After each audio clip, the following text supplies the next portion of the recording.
Hey, Coach, so excited you found us on YouTube. Couple things. First of all, go subscribe. We put a new video out every day. Not everyone will be the one you want, but it will give you a notification. Hit that little bell. Second thing is go over and check out teachhoops.com for coaches who want to get better. Videos, resources, mentoring, office hours, one-on-one calls, you name it. We've got it. Let us help give you some banners and put them in your gym. Let me help you do that. Go over and check it out, teachhoops.com. Let's head off to the video. All right, welcome, Coach. How we doing? How we doing this week? You know, anytime I get to talk basketball is a good day. It is a good day. It is a Yeah, good day. so I'm excited about the topics that we're going to do for the next couple of weeks. yeah, me too, because I think what's important there is, again, this goes back to what we said originally, what our vision is here is just tell me what to do. You're a youth coach, right? You and I had to figure this out on our own. I mean, we might have talked to different coaches here and there, but just I just not at the level that we've talked about. You can read something, right? And then maybe you pick it up, but you and I lived it and experienced it, right? So to hear from that level, I think is gonna change the way our listeners coach. Right. And the thing is, we're gonna like we were talking about in episode 1, we're starting a Facebook group, so you should join that so you can ask questions. There's all sorts of different ways of kind of connecting. But all right, so what's today's topic? Today's topic is important skills to teach K through second grade. Kids in kindergarten through second grade, the skills that they need to learn. And as you hinted at, we're going to break this down into different groups over the next couple of weeks. So 3rd through 5th will be an upcoming episode, and then 6th through 8th. Okay, so K through 2. So you and I are older, and our kids are grown up. So a kindergartner's 6. Is that right? Yeah, that's about right. Yeah, 6 5 to 6. So we're talking 6 Yeah. to 8-year-olds, Yeah. right? 6, 7, Yeah. 8, roughly. Yeah. So couple things I think. So before we even talk about skills at this age level, I think, and I don't know what your thought is on this, I think they should actually be using a junior ball rather than a girls ball. Absolutely. The 27 and a half. Yes. Yep. So why don't you explain what I'm talking about with a junior ball, Coach? Yeah, so there's basically three different size balls. There's a 27 and a half inch ball, and it says it right on it. So if you're buying basketballs for your team or your kid, it literally says it's a smaller ball. It's 27.5, and it's literally written on the ball. And then there's the 28.5 that is the girls' ball that they use in the games. And then the boys' ball is 29 and a half. And Right. If it doesn't say it on the ball, that's the boys' ball. So It really is, isn't ball, it? I don't think I've ever seen the uh-uh. smaller ones. Yeah. Yeah. So 27.5. I would definitely say K through 3, the 3rd grade. You should probably be using that ball, and depending on the skill level of the kid, and then move up to the 28 and a half, and then the regular size ball as they get a little bit older. The math teacher is going to tell you it's the diameter. It's the length across right. the ball. Yes, there you So go. it's not the radius. The radius is from the middle of the ball out. There's your geometry lesson. There we go. You never thought you'd use geometry in your life. I just helped you use it. Okay, so let's talk about skills that are important at this age level. So the proper equipment is right. I think that jumping in, we can talk about we can do a whole podcast on equipment and what you need for youth practice. But I think ball handling is probably in my opinion, probably the biggest skill that you can do at that age and work on at that age. Working on both their strong hand or their dominant hand. I like calling it dominant hand. They're not dominant hand. Because if you go strong, weak, I don't like the terminology. Right. If this is a weak hand, it shouldn't be a weak hand. It's just not as, here's your dominant and not dominant. This one's not as dominant. Yeah. Let's make it as dominant. I think that's my personal opinion. At that age, if you can dribble your Steph Curry kind of thing, like you're gonna look really good if you can dribble at that age. I don't know. What do you think? I don't think it depends. It doesn't matter boy or girl. Just Doesn't matter, boy or no. girl. No, absolutely not.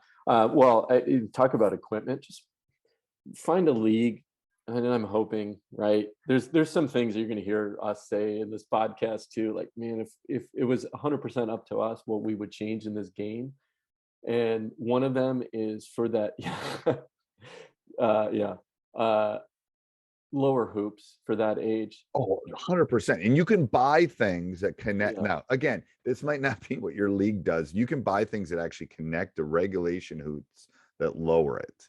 That's right. So, but that's going into shooting. Yeah, I personally think at this age, they should be playing 3-on-3. I think they should be playing 3-on-3 until middle school. Again, you and I don't run the utopian world, so we realize right. that might not be possible in your community. It is in because- mine. You know why? Because I started a 3-on-3 league, and it's the best thing for these kids. You know how much pushback we got? A A lot. lot. I'm like, A lot. they need to learn how to. No, they don't need to learn 5-on-5. They barely figure out 3-on-3. And then what are the benefits of 3-on-3? Everybody touches the ball. Everybody's involved, right? You can bury on 5-on-5. You know, if a kid isn't good, one kid can dominate a 5-on-5 at that age. Well, I tell people I could Oh. play for the Bucks, and they go, "What do you mean?" I go, "They got Giannis. They could stick me Oh, in right. the corner. That's right. Yeah. They could play 4-on-5 and still Yeah. win a lot of games. Like Yeah. you can hide when it's 5-on-5. When it's 3-on-3, you can't hide, and You just learn a lot and you more. touch the ball, and you're dribbling more, and you're doing that. Like I said this in a podcast with my high school hoops podcast with Jake. It's like even the best point guards in a high school game touch the ball like a minute and a half. Like the Right. ball's in their hands like a minute and a half the entire time. Like, but if you play 3-on-3, it can be more.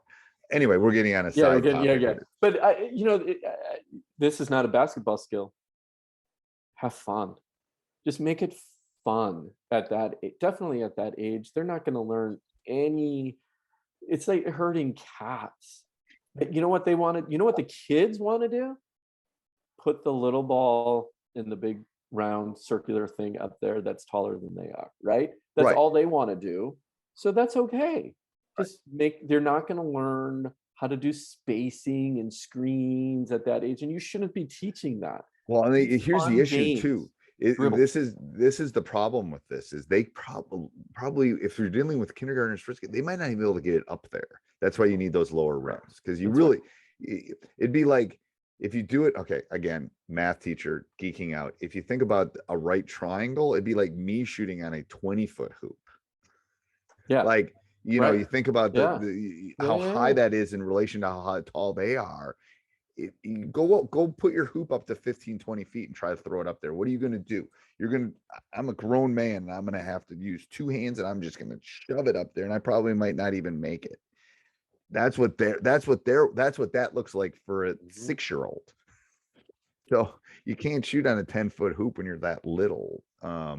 That's why the dribbling and the fun things, we'll get into specific things, but like dribble tag and Pac-Man and all sorts of fun things you can do.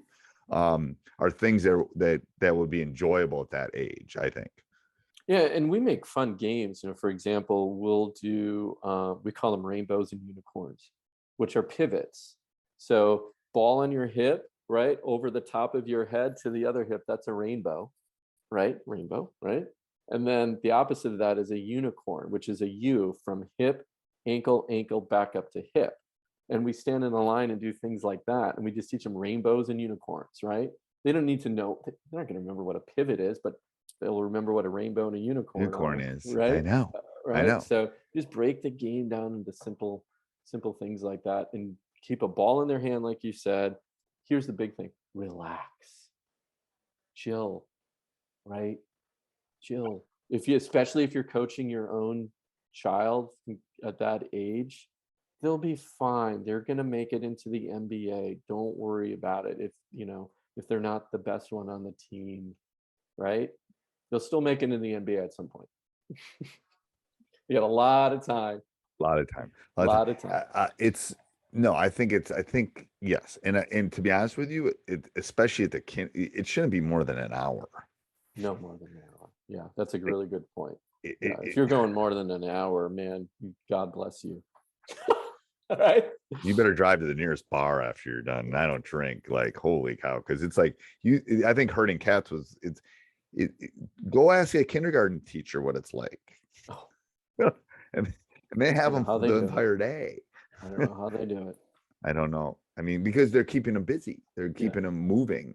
So I The think other thing that we do is, oh, sorry. I was going to say the other thing that we do is we show them the lines on the court and we just have them run to those lines. So go to the free throw line, right? Everybody, some of them are like, I don't know where that is. That's okay, right? One person does, right? So one will run and then they'll all follow. And then we go to the 3-point line and then all run to the 3-point line. Go to the sideline, baseline, right? Half court, circle, like the block, right? The elbow, right? So we start, and then we do that minute, 2 minutes, right? And they're just running. But what does that also do? They're happy because they're running. They're, and it's not just like they're doing sprints, right? So I make sure that they're running across court, go to sideline, go to the other sideline, go to the baseline, go to the half court, right? So they're just like literally just going. right. Jump up and down. Jump up and down.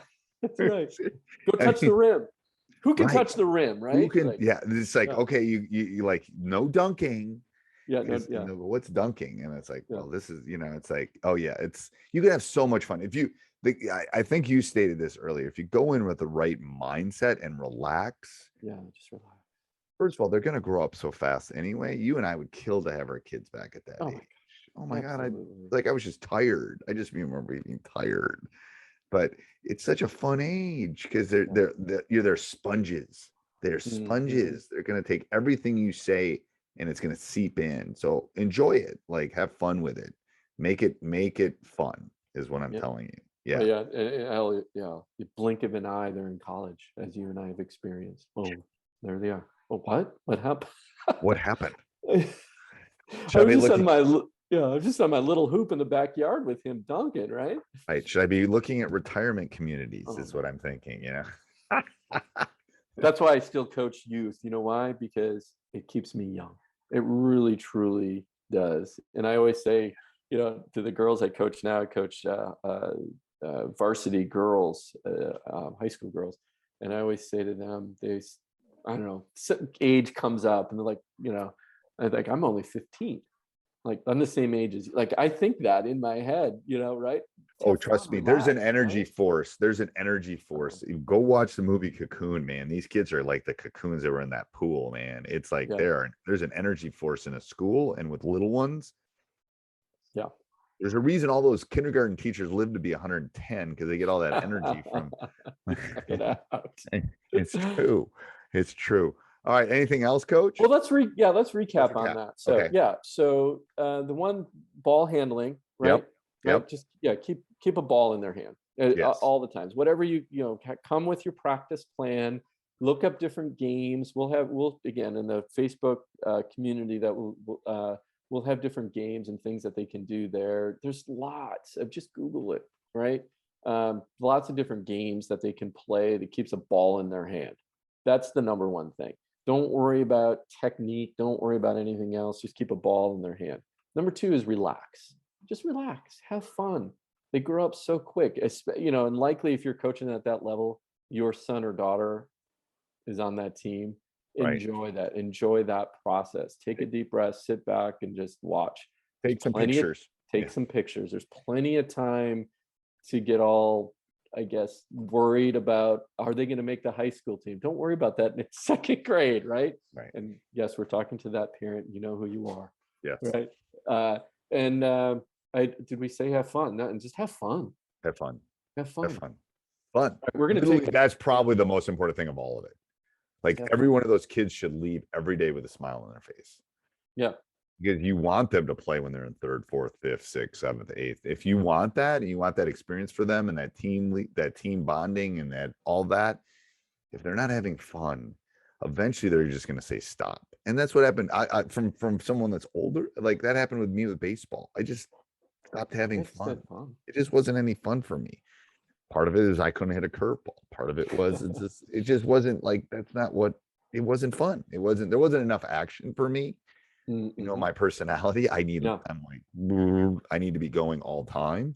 And and that sport didn't fit me. So, and I figured that out, but it's like, at that young age, make it fun, make it so much fun. And that's hard for a non-teacher, for a non-coach. I realize that. And that's where we're hopefully going to help you make it fun, make it more fun, make it, do this, do this, do this, do this. And then, to be honest with you, if they are really good at all those things, then we can move you on to the next step. Like, you can't do your multiplication tables until you probably can add. Yeah. So we're going to help you with that progression. And if you feel like you've jumped that progression, great. Then we can go to the next one. Then we can go to the next one. But the initial one should be a lot of fun, a lot of enjoyment. I agree. Anything else, Coach? No, that's it for today. All right.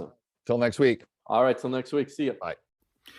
Hey, Coach, so glad you enjoyed the video. Make sure you go over and check out teachhoops.com for coaches who want to get better, and subscribe and like. Have a great day.